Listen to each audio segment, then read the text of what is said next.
అందరికీ నమస్కారం. సొంత ఊర్లోనే ఉంటూ ప్రభుత్వ ఉద్యోగం సంపాదించాలనుకుంటున్నారా? అయితే ఈ సమాచారం ప్రత్యేకంగా మీకోసమే. అంగన్వాడీ ఉద్యోగాలకు ఎలా అప్లై చేసుకోవాలి, ఏమేం కావాలి, ఇలాంటి పూర్తి వివరాలు ఇప్పుడు మనం చూద్దాం. అన్నిటికన్నా ముందు ఈ గవర్నమెంట్ జాబ్స్లో ఒక పెద్ద ప్లస్ పాయింట్ ఏంటో తెలుసా? వీటికెలాంటి రాత పరీక్ష ఉండదు. అంతేకాదు, అప్లికేషన్ పెట్టుకోడానికి ₹1 ఫీజు కూడా కట్టక్కర్లేదు. ఇది నిజంగా చాలా గొప్ప అవకాశం గదా? అసలు ఈ అంగన్వాడీ ఉద్యోగాలు అంటే ఏంటి? సింపుల్గా చెప్పాలంటే సొంత గ్రామం లేదా వార్డ్లోనే ఉంటూ ప్రభుత్వ ఉద్యోగం చేసుకునే ఒక సువర్ణావకాశమిది. అంటే మనవాళ్లకు సేవ చేస్తూనే ఒక మంచి ఉపాధి పొందొచ్చన్మాట. అయితే ఇంత మంచి అవకాశమున్నా కూడా చాలామందికి ఈ ఉద్యోగాల గురించి తెలియకముందే లాస్ట్ డేట్ అయిపోతోంది. అసలు ఎందుకిలా జరుగుతోంది? ఈ అవకాశాలు ఎందుకు చాలామందికి చేరట్లేదు? దీనికి కొన్ని కారణాలున్నాయి. మొదటిది, ఈ నోటిఫికేషన్లు రాష్ట్రం మొత్తం ఒకేసారి రావు, కేవలం జిల్లావారీగా రిలీజవుతాయి. అవి కూడా ఎక్కడో లోకల్ పేపర్లో ఒక చిన్న ప్రకటనలా వస్తాయి. ఇక అప్లై చేయడానికి టైమేమో కేవలం 7 నుంచి 10 రోజులు మాత్రమే ఉంటుంది. అన్నిటికన్నా ముఖ్యం, ఈ ప్రాసెస్ మొత్తం ఆఫ్లైన్లోనే చెయ్యాలి. అందుకే చాలామందికి ఈ సమాచారం కరెక్ట్ టైంకి అందదు. సరే, మరి ఈ ఉద్యోగాలకు ఎవరు అర్హులు? క్వాలిఫికేషన్స్ ఏంటి? జీతమెంతుంటుంది? ఇలాంటి ముఖ్యమైన విషయాలు ఇప్పుడు తెలుసుకుందాం. ఇక్కడ మెయిన్గా 2 రకాల పోస్టులుంటాయి.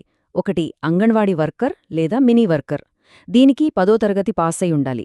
వర్కర్కు జీతం 11,500, మినీ వర్కర్కు 7,000 ఉంటుంది.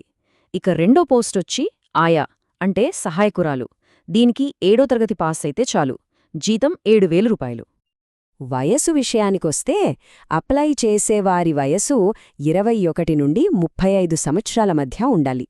అయితే కొన్ని స్పెషల్ కేసుల్లో, అంటే ఎస్సీ/ఎస్టీ అభ్యర్థులు అందుబాటులో లేని ఏరియాల్లో 18 ఏళ్లు నిండిన వాళ్లని కూడా తీసుకుంటారు. క్వాలిఫికేషన్స్ తెలిసాయి కదా. ఇప్పుడు ఎలాంటి తప్పులు లేకుండా అప్లికేషన్ ఎలా సబ్మిట్ చేయాలో స్టెప్ బై స్టెప్ చూద్దాం. ఒక్క విషయం గుర్తుంచుకోవాలి, ఈ ప్రాసెస్ మొత్తం ఆఫ్లైన్లోనే జరుగుతుంది. ఫస్ట్ అప్లికేషన్ ఫామ్ తీసుకోవాలి. అందులో పేరు, భర్త పేరు, అడ్రస్ లాంటి వివరాలన్నీ జాగ్రత్తగా ఫిల్ చేయాలి. ఆ తర్వాత కావాల్సిన డాక్యుమెంట్లన్నిటికీ జిరాక్స్ కాపీలు తీసి అటాచ్ చేయాలి. ఈ పూర్తి అప్లికేషన్ సెట్ను తీసుకుని గవర్నమెంట్ వర్కింగ్ డేస్లో దగ్గర్లో ఉన్న ఐసీడీఎస్ ఆఫీస్కు నేరుగా వెళ్లి ఇవ్వాలి. ఒకవేళ ఐసీడీఎస్ ఆఫీస్ ఎక్కడుందో తెలియకపోతే ఏం కంగారు పడక్కర్లేదు.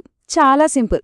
మన దగ్గర్లో ఉండే అంగన్వాడీ సెంటర్కి వెళ్ళి అక్కడ సిబ్బందిని అడిగితే చాలు, వాళ్లే అడ్రస్ చెప్తారు. ఇప్పుడు చాలా ఇంపార్టెంట్ సెక్షన్కొచ్చాం. అప్లికేషన్ ఫామ్తో పాటు ఏ డాక్యుమెంట్స్ పెట్టాలి అనేది చూద్దాం. ఇవి లేకపోతే అప్లికేషన్ రిజెక్ట్ అయ్యే ఛాన్స్ ఉంది. అప్లికేషన్తో పాటు ఈ డాక్యుమెంట్స్ జిరాక్స్ కాపీలు తప్పనిసరిగా జతచెయ్యాలి.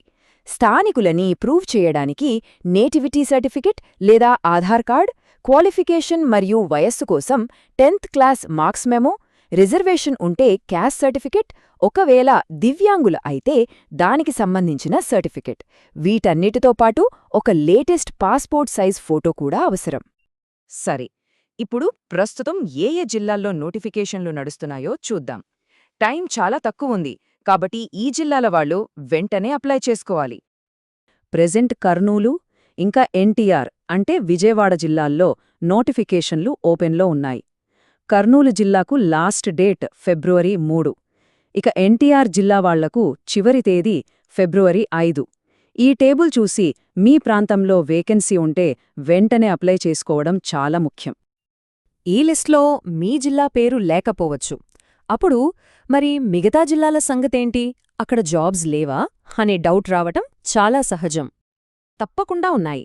మనం ముందే మాట్లాడుకున్నట్టు ఈ నోటిఫికేషన్లు ఒక్కో జిల్లాకు ఒక్కోసారి రిలీజ్ చేస్తారు. కాబట్టి మిగిలిన జిల్లాల ప్రకటనలు కూడా త్వరలోనే వస్తాయి. అందుకే ఏ జిల్లా నోటిఫికేషన్ ఎప్పుడొచ్చినా అప్లై చేయడానికి రెడీగా ఉండాలి. ఇక్కడ మనం చెప్పుకున్న డాక్యుమెంట్లన్నీ ముందుగానే సిద్ధం చేసి పెట్టుకుంటే చాలా మంచిది. సరైన సమాచారం, సరైన ప్రిపరేషన్ ఉంటే ఈ ప్రభుత్వ ఉద్యోగం సాధించడం పెద్ద కష్టమేం కాదు. కొంచెం అలర్ట్గా ఉంటే చాలు, అవకాశం మీ తలుపు తడుతుంది.